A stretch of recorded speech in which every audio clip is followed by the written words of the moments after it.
Assalamualaikum warahmatullahi wabarakatuh, Sobat Muslim.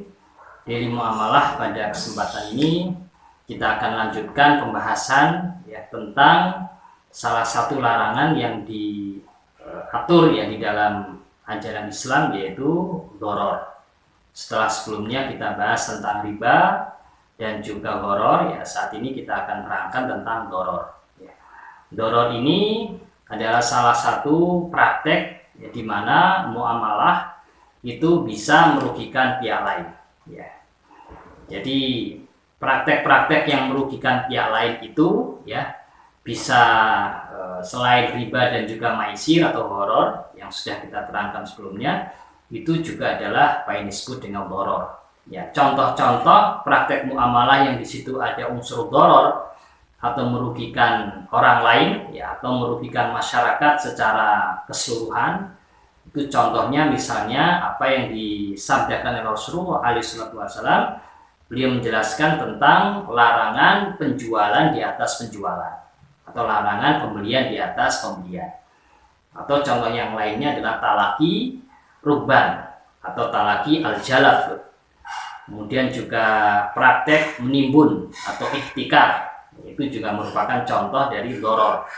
Kemudian juga riswah, yaitu suap menyuap yang pasti akan merugikan oleh masyarakat.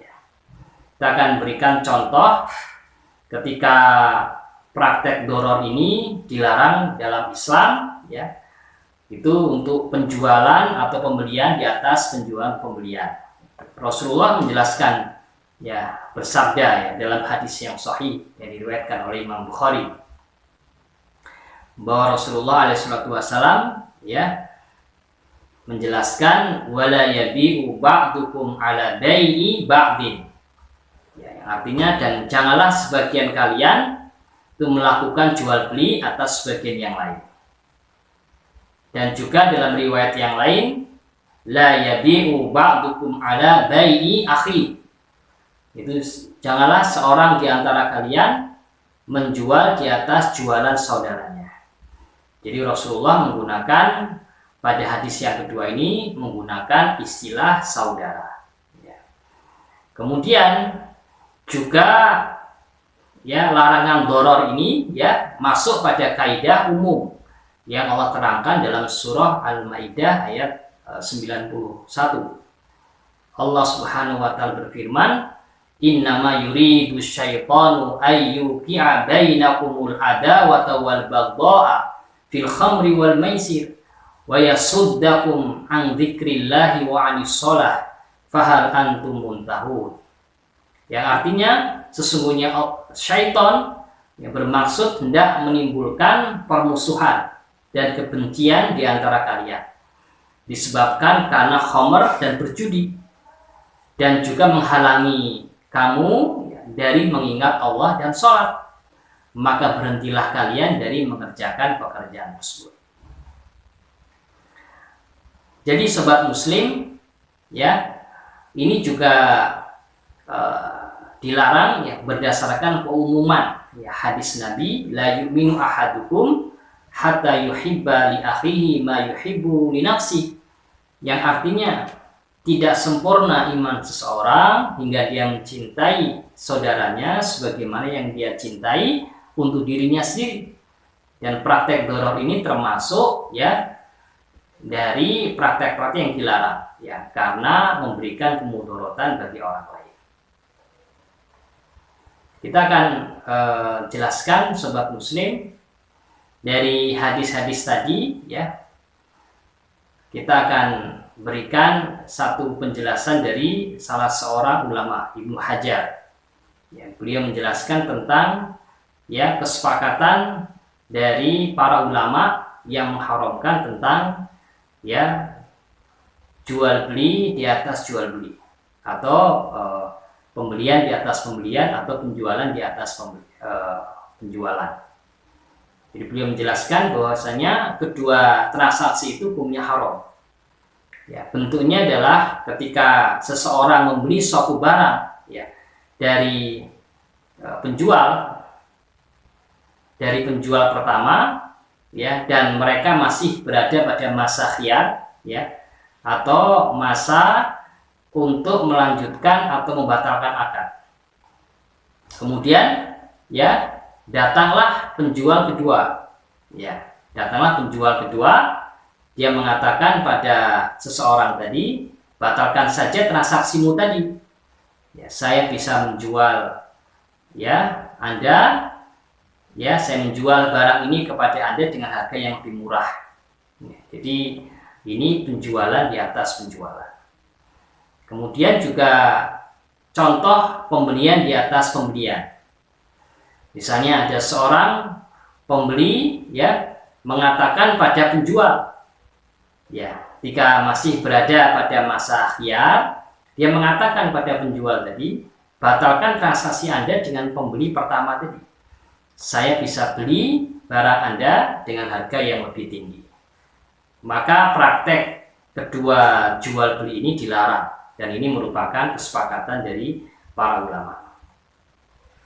Kemudian apakah larangan tadi itu berlaku hanya untuk saudara kandung? Karena dalam hadis tadi ya disebutkan, ya, jual beli saudaranya.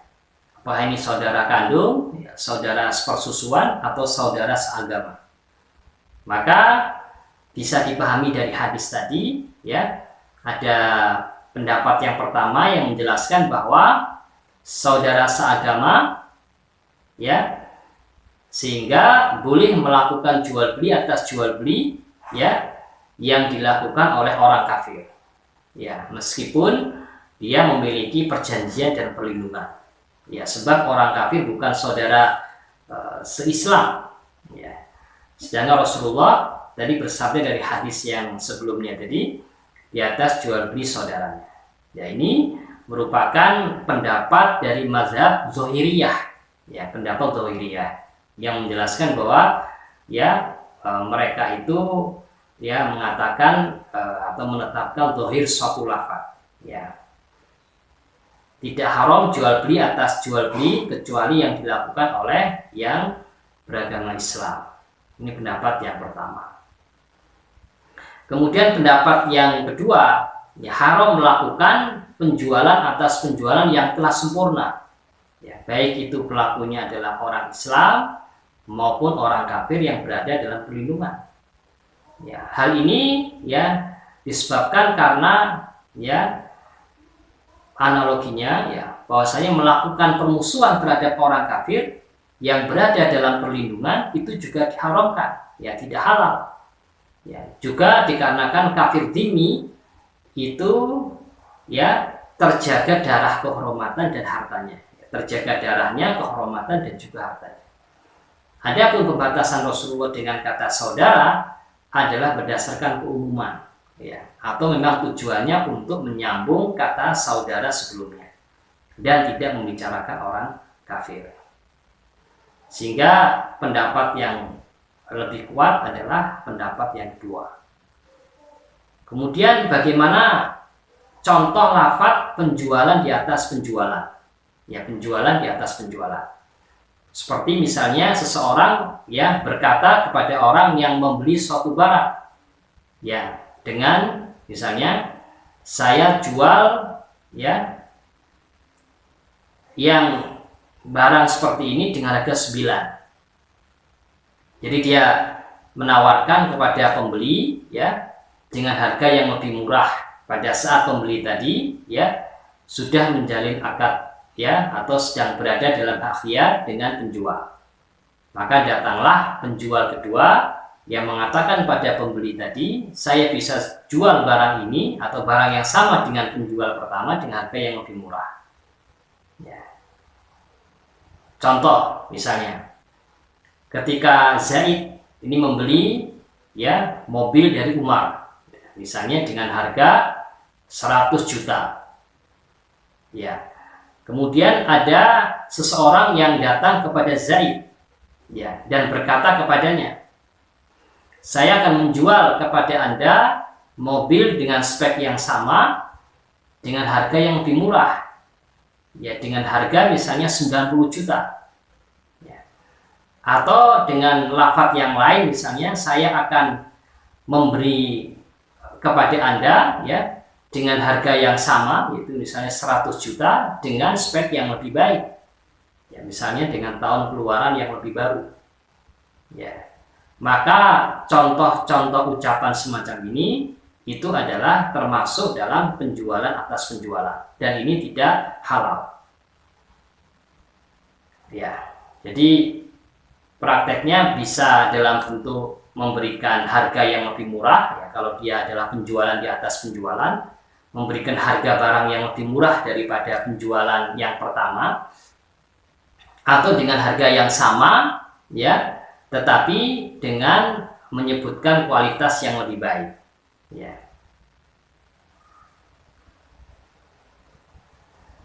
Kemudian ada pertanyaan, kalau misalnya seseorang atau penjual kedua ini memberikan atau menjual atau menawarkan kendaraan yang sama, misalnya dengan harga 100 juta, juga dengan spesifikasi yang sama, dengan spek yang sama. Apakah ini juga termasuk bai' alal bai', yaitu jual beli di atas jual beli atau penjualan di atas penjualan? Maka ini ada dua pendapat. Ya, pendapat yang pertama, ini tidak termasuk dalam kategori ya jual beli di atas jual beli, dikarenakan penjual kedua itu tidak menambah kuantitas dan kualitas dalam penawarannya. Ya, penawarannya sama, ya harganya sama, ya kemudian juga kualitasnya sama, sehingga pendapat yang pertama ini menjelaskan bahwa hal tersebut tidak termasuk ya dalam kategori penjualan di atas penjualan. Ada pendapat yang kedua. Ya, pendapat yang kedua ini ya bahwa hal tersebut ya atau pernyataan tersebut juga termasuk dalam jual beli di atas jual beli. Ya, termasuk dalam keumuman hadis tadi. Karena bisa kita pahami atau kita bisa maklumi bahwasanya kadang-kadang ya pembeli itu meninggalkan penjual yang pertama ya dan melakukan akad ya dengan penjual kedua, mungkin karena penjual kedua ini kerabatnya atau sahabatnya, atau memang ya penjual kedua ini ya orang yang sedang berusaha untuk diambil hatinya oleh pembeli tadi, sehingga pembeli yang kedua tadi meninggalkan penjual pertama dan melakukan akad dengan penjual kedua. Maka pendapat yang lebih kuat adalah ya pendapat yang menjelaskan bahwa hal tersebut termasuk dalam keumuman jual beli di atas jual beli. Ya, meskipun tidak menambahnya, meskipun harganya sama, meskipun kualitasnya tidak ditambah, tetap tidak boleh dan masuk dalam kategori penjualan di atas penjualan.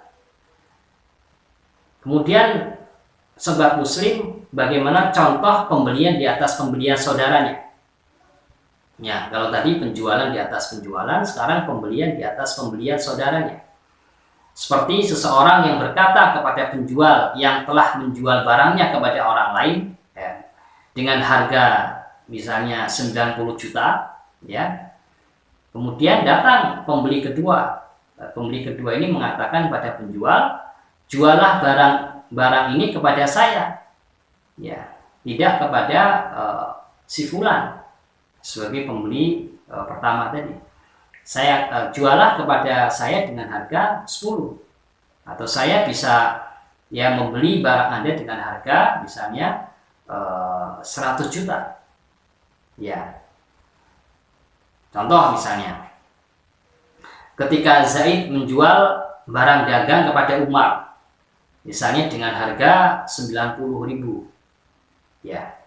Kemudian ya datang calon pembeli atau pembeli kedua ya berkata kepada Zaid, ya Anda menjualnya kepada si fulan misalnya dengan harga ya 90, nah, 90.000. Kemudian penjual ini mengatakan iya, ya lantas ya pembeli kedua ini mengatakan saya bisa membeli barang ini ya dengan harga ya misalnya 100 misalnya. Karena tadi penawarannya 90.000. Saya bisa ya membeli barang Anda dengan harga 100.000. Maka pembelian semacam ini juga tidak halal. berdasarkan pada hadis-hadis tadi dan juga analogi yang tadi sudah disampaikan. Kemudian juga pertanyaan yang lain adalah, apakah jual beli di atas jual beli itu hanya terjadi pada masa khiyar saja? Pada masa khiyar. Ini insya Allah pembahasan tentang hak khiyar akan kita sampaikan pada episode yang selanjutnya. Ya, apakah hanya terjadi pada masa hak khiyar saja? Maka jawabannya adalah pembelian dengan model jual beli di atas jual beli ini, ya, itu diharamkan.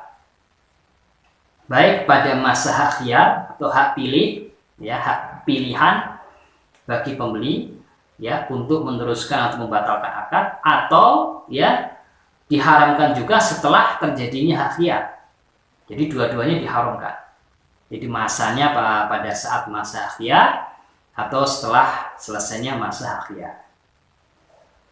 Contoh praktis ketika misalnya pada masa khiyar, ya, jika kita berada dalam satu majelis, misalnya, dalam konteks misalnya khiyar majelis, ya, dalam konteks misalnya khiyar majelis, di mana pada khiyar majelis ini, ya, kedua pihak masih berada dalam majelis akad.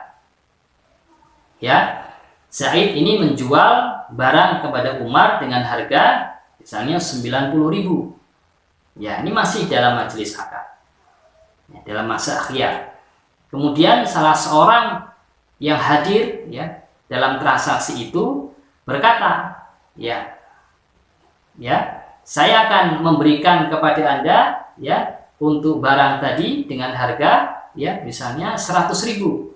Ya, dia mengatakan kepada Zaid yang menjual tadi. Hal ini dilakukan setelah jual beli itu sempurna. Jadi setelah jual beli itu sempurna, Zaid dan Umar tadi, ya, sudah melakukan akad, ya, jual beli barang dengan harga 90.000 tadi, tapi keduanya masih berada pada majelis akad. Kemudian ada orang lain yang mengatakan pada Zaid tadi, si penjual, saya akan membeli dengan harga 100.000.